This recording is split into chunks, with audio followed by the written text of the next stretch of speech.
ทุกคนตอนนี้เขาก็กำลังมาหาหน่อไม้นะทุกคนเนาะมากับทีมงานพูนทีมงานในทางหลังพูนเลยสวัสดีกล้องก่อนสวัสดีกล้องกันเลยสวัสดีครับโอเคเดี๋ยววันนี้เราจะไปไหนไปหาหน่อไม้นะชอบไปหาหน่อไม้โอเคงั้นไปด้วยกันเลยไป Few moments later. นะทุกคนตอนนี้เขาก็จะมาเอาถังก่อนนะทุกคนนะจะไปใส่นอเนาะเพอเมื่อกี้เขาไม่ได้เอาถังดำมานี่ถังโอ้ถอดบอกแน่น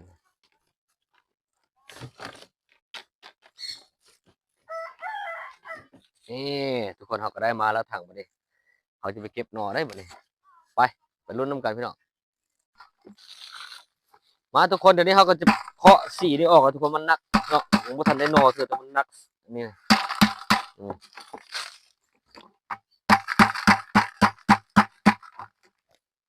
เพราะว่าทางนี้เขาจะมาใส่นอนะทุกคนเนาะ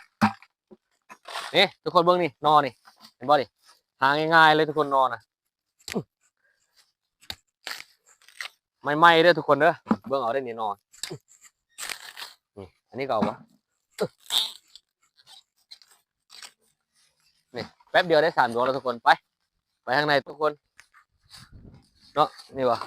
อันนี้พอดีกินเลยทุกคนนี่พอดีแบบนอนอ้อนนะทุกคนนี่วะอ่อน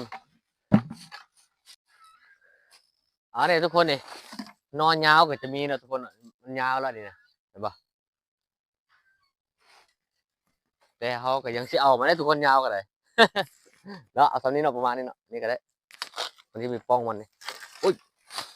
เห็นปะมันที่มีป้องมันทุกคนอันนี้เขาก็จะตัดปอกเลยเนาะทุกคนเนาะเอาปอกเลยทำมันจะง่ายก่อนเอาทุกคนดิเห็นอีกละนอนะอันนี้ก็จะเป็นกระตุ้นกระติดเนาะตัวนี้นะเขาชิบเอามันทุกคนมันบ่งามเนาะกระตุ้นกระติดเขาชิบเอามันเขาจะไปหาทางใหม่อีกไปทางไหนอีกเนี่ยทุกคนเขาเห็นอีกแล้วเนาะนอเนาะทุกคนนี่เห็นปะมันที่มี2 ดวงเนาะอันนี้ก็ได้บ่เนาะจะแข็งบ่ลองมาก่อนอู้โอ้ได้อยู่ทุกคนเดี๋ยวจะปอกเลยทุกคนมันจะได้บ่เนี่ยเขาจะไปต้มแซ่บๆพี่น้องเนาะต้มใส่แจ่วกะปิจุแจ่วกะปิแซ่บๆเลยทุกคนโอ้มาล่อปลาเลยพี่น้องเป็นเก้าอี้อู้ขอให้นางพักผ่อนทุกคนคักเป็นยังนี่ พอเวลารอปลาไม่เมื่อยเนาะก็จะมีเขาไม่เห็นตั้งที่เรียกว่าเก้าอี้นี่แหละให้นางพักผ่อนแล้วก็เดินทางต่อไปทุกคนเห็นแล้วนี่